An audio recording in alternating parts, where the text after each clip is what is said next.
lama degaanka saxaaraha meelaha gebiga ku haya in lagu noolaado way adag tahay mar bay ahayd meel lagu nagaado magaaladani laakiin imika waxa liqayba ciid waaba buur ciida halkani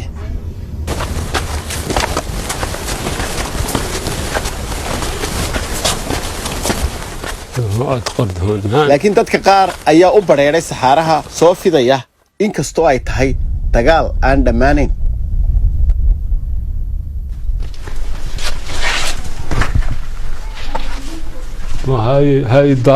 halkan ciid ma lahayn markii hore balse hadda meel walba way qarisay gurigani wuuba aasmay markii halkan soo gaarto ciidda badila ayaynu ku gurnaa oo aan albaabka ku bannaynaa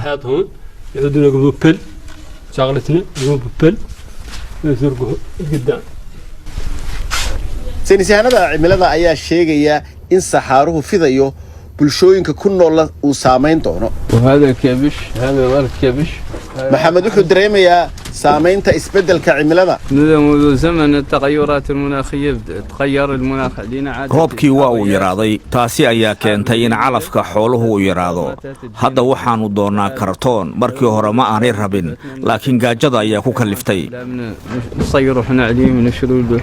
نتيجة للتغيرات المناخية ونتيجة لارتفاع درجة الحرارة xaqiiqdu waxay noqonaysaa inuu halkan ka hayaamo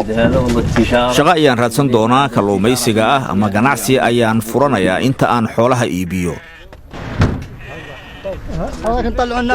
dan baa ku kaliftay inuu nolol cusub bilaabo taasi oo uu tareen dheer ka fuulay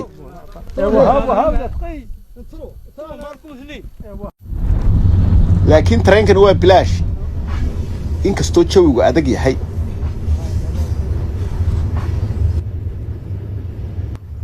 heerkulka ayaa kor u sii kacaya dad badanna tareenkan ayuu soo raaci doonaa waa muhaajiriinta isbeddelka cimiladu keentay iyo lama degaanka galaafanaya